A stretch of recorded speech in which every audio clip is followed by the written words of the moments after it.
10 rounds of boxing between two of the middleweight division's deadliest punchers. Introducing first, fighting out of the blue corner, wearing the light blue trunks and weighing in at 163 1/2 pounds.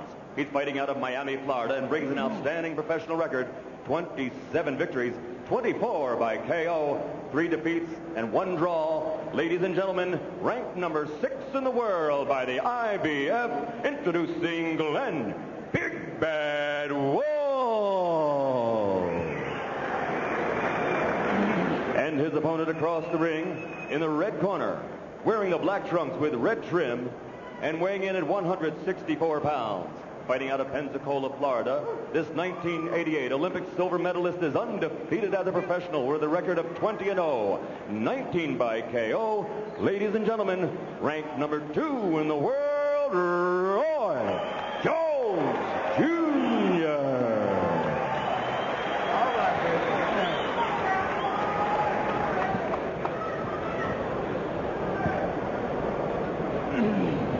Okay, I'll get on.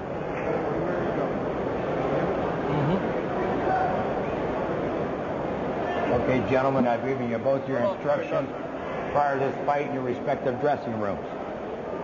I'm telling both camps right now, I'm recognizing this as a legal punch since Mr. Wolfe's trunks are high. Roy's are okay. Obey my commands at all times. Good luck to both of you. Everyone wants to know, can Roy Jones restore the glamour of the middleweight division? We should get a clue tonight. Remember that Glenn Wolfe, in 31 previous bouts, has never been knocked down, never been knocked out.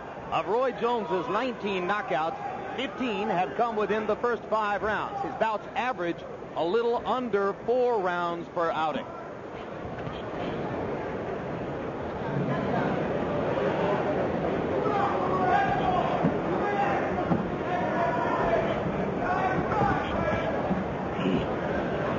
Roy Jones is trying to get him to come forward so he can instigate the fight. He seemed to function better trying to get out of the way of harm, countering you with punch power. Doesn't like you using the left jab. Good right hand. If he just stays back, the history of the thing seems to indicate that Wolfe will come to him. Wolfe is a relatively active middleweight, likes to throw about 80 punches per round.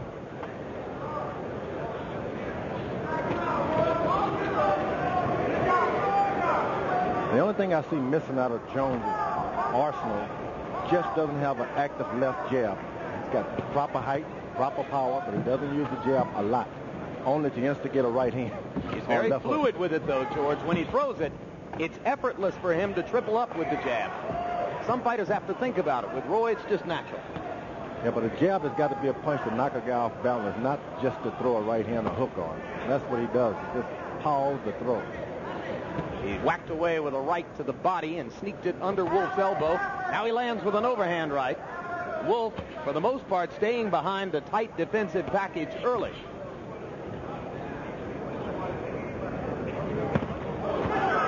Short left inside, and Wolfe is stunned. And the right over the top, and now Wolfe is holding on. Glenn Wolfe has never been knocked down, but he's probably never been in against a 160-pounder with the power of Roy Jones.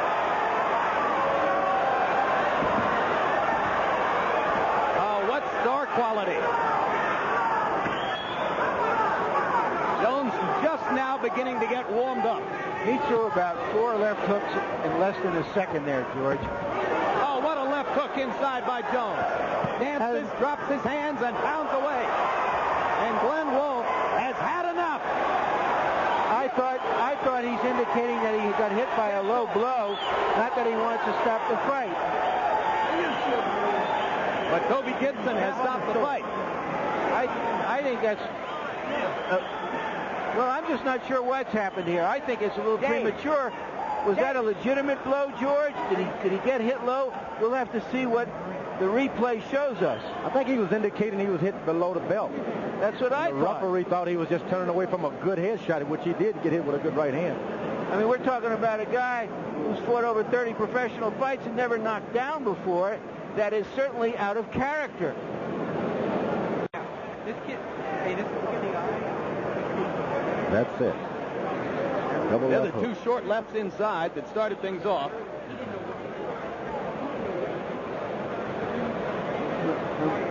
Let's see if we can find this punch that hurt Wolfe. Was it a legitimate punch?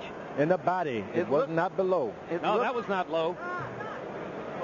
It was not low, but he tried to indicate that to get this rest. Well, it looked like all along that Glenn Wolfe had a concrete jaw. Now it turns out he had a glass stomach. Or a glass liver. I think he's never been in a ring with a guy that could hit that well in the middleweights. It's something strange. Every now and then they come along like that. He has near supernatural punching power. You know, we're talking about a guy in Wolfe who wants to trying to get away from the crossfire of guys shooting guns. 2 bullets caromed off his head. I mean, this guy's tough. He was actually hurt earlier, and he just didn't recover. All right, now Wolfe goes across the ring to congratulate Jones, who has the tuxedo back on, and we go up to ring announcer Michael Buffer for the official decision. Ladies and gentlemen, referee Toby Gibson has to step in and stop the bout. The official time, 2 minutes, 23 seconds of the very first round. He's still undefeated. Ladies and gentlemen, the winner by TKO, Roy Jones Jr. And George, according to punch stat numbers, Roy Jones landed 71% of his power shots, meaning every time that he was throwing a left hook or a right cross, he was landing 7 out of 10 times. And there are the total punches. You see that Jones threw 66 and landed 30 of them. Roy, what did you see happening there? Why did he give up that quickly? A fighter who is not known for it. Well, when he came out, you know, he was throwing nice sharp punches at first, but he quickly found out that he was much outclassed. He couldn't even get close to me. Then I was hitting him so much, and I was so much quicker than he was until it was starting to disencourage him.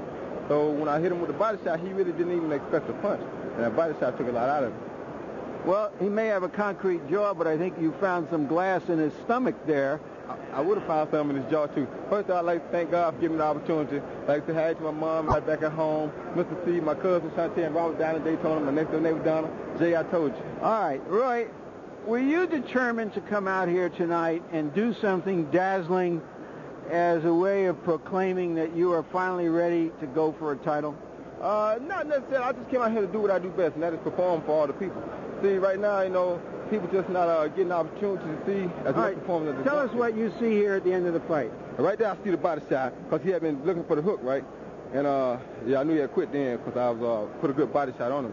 But every time he looked for the hook, he was scared of my hook, mainly because I caught him one early. So he started definitely overprotecting himself for it.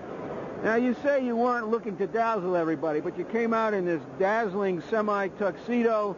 You came out with tassels on your shoes. Certainly you were trying to do some kind of showbiz thing here. Well, me and my teacher, my former high school teacher, Ms. Law, she always gets together and does a wonderful job. Thank you, Ms. Law. And, you know, I mean, I can't help it. She dressed me the best. I can't win one thing, best dressed. I mean, I win nothing in boxing, but I can win best dressed. So you're saying your high school teacher dresses you for every match or just for this one? She dresses me for every match. That's why I always look so good. So maybe she had the premonition that this was a sort of formal coming out party for you. Maybe she did, and if she did, then welcome. Thank you, Ms. Law, because you did a good job. We got Bill Morris and Steve, too. I forgot about them. All right, what's next? James Toney has indicated that he is going to abandon his 160-pound championship to continue to fight 168 pounds, win or lose against Iran Barkley. Where does that leave Roy Jones? Well, that leaves Roy Jones looking for whatever's next, you know. James Toney says things like, you know, well, Roy Jones doesn't fight anybody, he's fighting bums. And look, he just fought Glenn Wolfe 8 months ago and went 12 rounds with him. So, you know, I ain't sure what James Toney's trying to do. When I see him, he never says any of these things to me. What's next for me, I'm not really sure, but we'll go back and talk things over, see what's going to happen. It could be a possibility of me moving up to 168 and fighting. It don't make me no difference. Thank you, Roy Jones, very much. And I think, Jim, we just